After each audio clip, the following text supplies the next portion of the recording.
Hello everyone and welcome to this video where today we're going to teach you how to use Adobe Premiere Pro. And in this lesson of Adobe Premiere Pro, we're going to teach you how to use the workspace in Adobe Premiere Pro. Okay, so let's begin. Now in the previous lesson, I already explained to you about a few workspaces including the Program panel, Essential Graphics, Source, Project panel, and also our timeline panel. Okay, so before we start, I want to explain to you that Adobe Premiere Pro uses a docked panel based interface. The interface configuration is called a workspace. Now the application has a few pre-built workspaces to accommodate different working styles and different tasks you need to accomplish. Now you will perform most of your editing work in the different panels of the program's interfaces. These panels will allow you to import and organize your media and preview your video and audio footage. And what we will do now is basically see the way Adobe has given us some presets so that we can use these workspaces in order to make our editing, audio editing, or even just organizing our project files easier. Now first we have to go to Window, and then we will see Workspaces right at the top of this menu bar. All right, then after we go to Workspaces, you can see that we have about 15 workspaces to choose from.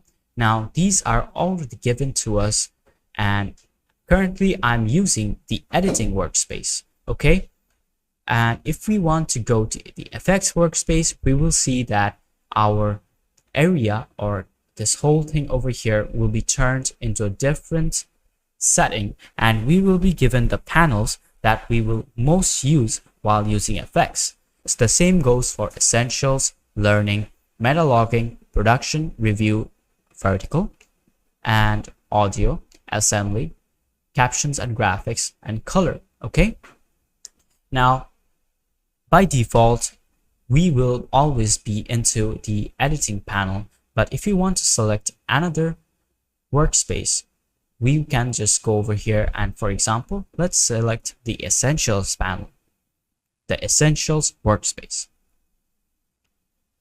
Now you will see that after I clicked on the essentials workspace, my view of the interface has changed drastically, and everything in its current position is just not like before. Here on the left we have our project panel, timeline panel over here at the bottom, the tool panel, and also the source and program panel right over here. And here we have different panels to choose from.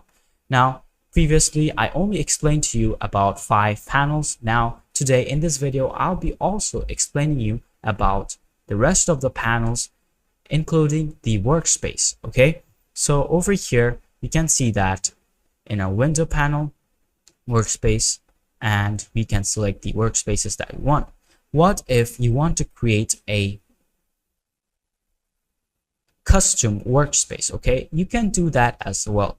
Let's say over here I want to actually move this workspace over here from my program and source panel and make them different. So for that I can just go over here, and what I'll do right now is right click over here, and now you can see that we have a couple of options to choose from in order to move or do something with this panel. First over here we have the close panel option, which will close the panel that I'm currently selecting. For example, now I'm selecting graphics or essential graphics. If I select close panel, you'll notice that it has gone from our panel over here. Now if I right click again, now we are at luminatory color. We can also choose the undock panel to like undock it and make it a floating window on our Adobe Premiere Pro software. Okay, then we have close other panels in group, which will not only close one panel but every panel that is inside this group over here. Okay, then we have the panel group settings over here, which will close the whole panel group, undock the whole panel group, maximize it, stack it, and also create small tabs. Now, what will happen if you stacked a panel group? Now we will see that effect right now. If I stack the panel group, you'll see that this is the way it shows me all the information. I can essentially go to any part over here, then select the one I want, and this is what the stacked panel group does. Now, if you want to change this, you can again go to panel group settings and then select the stacked panel group option to be unchecked. And now you can see that we are back to where we were. All right. Now, what I'll do is basically right click, go to panel group settings and then undock panel group. Okay, this will undock all the panels that are present in this group. But if you want to undock only one panel, you can select this undock panel option for only one panel. And now you can see that I'm selecting the effect controls, so it will be undocked effective immediately. Now you can see that it's in a different panel. And if you want to dock it back again, you can also do that so. But this time you will see something interesting. In order to dock it with previous panel or anywhere you want, you just have to click the effect controls word over here and drag it. And here you can see that we have multiple areas to choose from. We can choose the bar over here to add it with the rest of the panels just like before, or we can select this part over here, this part also, and anywhere inside over here that shows a blue color. Okay, we can do that also with the rest of the tabs over here. As you can clearly see, it's very easy to do so. But what we cannot do is add it to our tools panel. What we can also do is add it to our tools panel. As you can clearly see, it is very easy to do so. Okay, and over here also. And if you want to create a separate workspace for your effect controls or any panel that you wish, you can just go to the side and you can see that we have a green line over here. It will just display the amount of space that it will take and where it will be placed. Now, if I let go of it, you'll notice that this is what happens. Okay, so what I'll do now is basically delete this effect controls panel. Okay, so right click, and if you want to delete this or close it, just select this option, and now you can see that it is gone. Okay, all right. Now, since I close effect controls, now how do I bring it back? You cannot see like any option over here in order to bring back my essential graphics option or graphics options. Okay, so what we have to do in order to bring back the closed panels that we have deleted from our workspace is to go to window over here and then go to the effects or essential graphics panel that you closed, and you can see that over here we have check marks on some panels because they are visible to us, and the other panels are not visible because we haven't selected them in this workspace. So now if I select essential graphics, you will see a new pop-up window where it has come to us. There you go. Now essential graphics by default is on this panel, so it has presented to us over here. Now I'm just going to select it and drag it and then show you how it works with different parts. Here you can see that it's over here. Now if I click down there, you can see that it is actually using that option over here, which I selected before in my panel group setting to stack it. Okay, so this is what it does. Now if I go down over here, you can see that it has come in the center and it is back to where it was. If I select it again and click this bottom part, this becomes a stacked panel. Left side, I already showed that. Right side, and if you want to move it directly to the right, it will create a whole new panel for you so that you can edit it more. Okay, there you go. That is all you need to know about how to set up the panels in your workspace in individual groups. Okay, now let's set it back over here, and let's say this time you deleted something again. Okay, but you do not want to go through the work of just clicking on the window on our menu bar and then selecting whatever is missing. So for that, we can just go to workspace over here and then select reset to saved layout. And here you can see that our shortcut is Alt Shift plus 0. Now, if we click on this, you'll notice that our workspace is back to what it was. Okay, now you can see that it is back to what it was right before I deleted everything. Okay, now we will go through the panels that we have missed throughout the last lesson. There are like 25 different panels minus 5 because I will be explaining the 20 that I did not last lesson, which are available in Premiere Pro interface, and those are found in the default editing workspace as they are described below. Okay, here you can see that we have the workspaces, and these are all the panels. Okay, so first,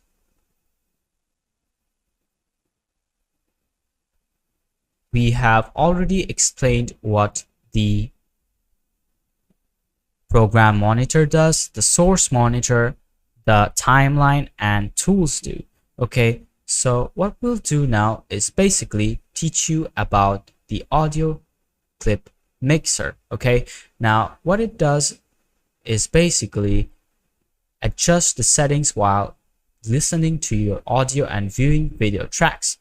Each audio clip or track mixer will basically correspond to a track in the timeline of the active sequence. You can also use it to add effects, change the volume of relative tracks, or to record audio directly onto sequence tracks. Okay, after that we have the metadata. Metadata. How do you pronounce this?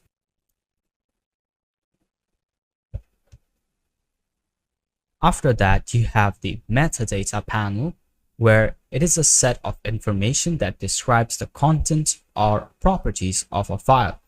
Video and audio files automatically include information regarding their file size, format, creation date, duration.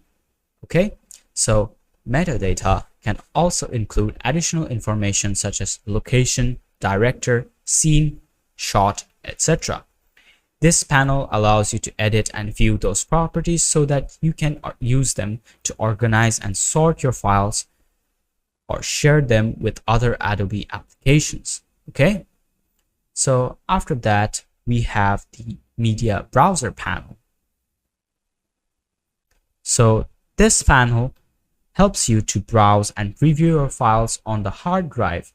You can leave the media browser open and dock it just as you would any other panel. The media browser gives you quick access to all your assets while you edit. After that, we have the info panel over here. The info panel displays information regarding the currently selected item in the project panel and timeline. Then we have our effects panel. Just like I told you before, it is a repository for all the videos and audio effects and transitions available in the application. You can place transitions such as dissolve, tip to black, page peels between clips to allow you to transition from one clip to another. You can add effects such as black and white levels and balance to individual clips to change their appearance or audio qualities. Then we will go to the marker panel over here, where you can use the marker panel to see all the markers in an active clip or sequence. The panel displays marker information such as in and out options, comments, and coloring coding tags. After that, we have another important panel, which is our history panel, which will store a list of the actions that you have performed to change the state of your project in the current working session, as an alternative to use edit undo on the keyboard commands Ctrl+Z or CMD+Z for Mac OS. You can use this panel to jump back to any previous state in your current work session. However, you should note that changes you make to your program that affects panels, windows, or preferences are not stored in the history panel. Also, when you close and reopen Premiere Pro, the history panel is automatically reset and you lose access to your previous states of your project. Then we have our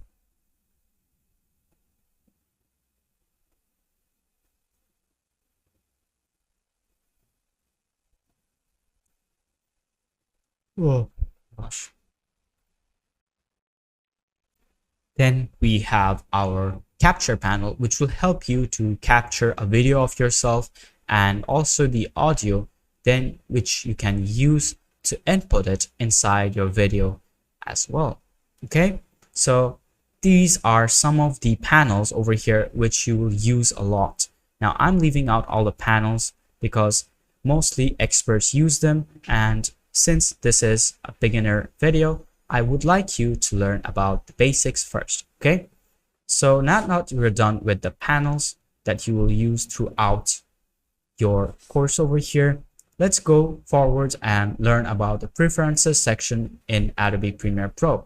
And why is it important to learn about the preferences, you might say? Well, here you can select the different ways Adobe Premiere Pro will work for you, and also how it will display, edit, and also use the tools on your software. So for going to preferences, go to edit, go to preferences, and then select any of the options below, and then you'll see that our settings for Adobe Premiere Pro has come.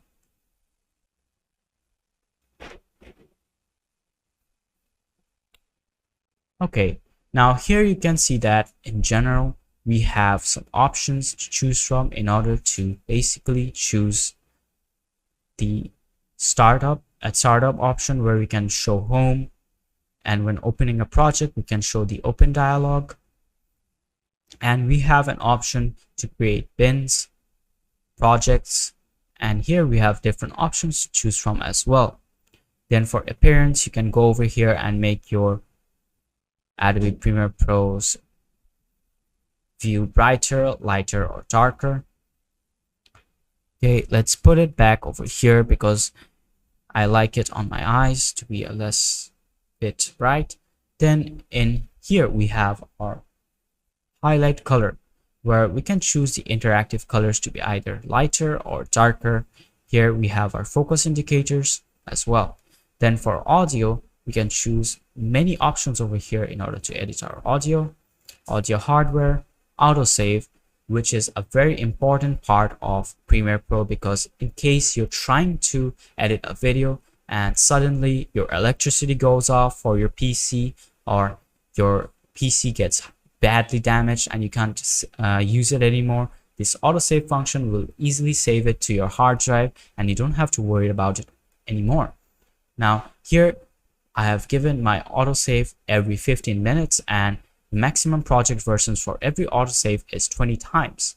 And here we can also select save backup project to Creative Cloud, and autosaves also saves the current projects. Okay, after that we have capture, collaboration, control surface, device control, graphics, labels, media cache, memory, playback, and then timeline, trim. Okay, so these are all the options that you will have to yourself in preferences, and I suggest you that you go through them, and whatever you feel which is comfortable to you, edit it for yourself and start using Premiere Pro. Okay, after you're done, you can just press on OK, or if you need some help, you can always select this option given to us by the program. And if you don't want to save any of the options that you used in your preferences, just click on cancel. All right, now I will show you how to save your workspace. Over here, if I go back to Window and Workspaces, you'll notice that there is a Workspace 1 which you do not have in your version of Adobe Premiere Pro. This is because this is a saved workspace. Okay, now in order to save your workspace, you have to just go and click over here and save as new workspace, and then the option will come to edit your name. So let's type in workspace 2. Okay, and after I click on OK, that is saved. Okay, Now let's go back to workspace, and now you can see that the workspace 2 option is given over here. And if you want to even change the way your workspace looks again, you can also do that and then select save changes to this workspace. Or if you want to edit the number of workspace that is over here, you can just select this option. And if you want to import the workspace from a previous project, you can do that as well. So let's first show you how to edit your workspace. Now after you click on this, you'll see that the edit workspace option comes up, and here we have workspace 1 and workspace 2. You'll notice that I cannot delete any of the default workspaces that are given to us by Premiere Pro, but I can delete the workspaces that are only created by me. So let's delete this first workspace and press OK. And afterwards, if I go again to Window and Workspaces, you'll notice that workspace 1 is gone. Okay. Okay, so that is all you need to know about your workspace in this video. I hope you've understood how to change the way your workspace is displayed, how to save it, edit it, and also changing the way your workspace looks. So thank you for watching this video, and I'll see you in the next lesson.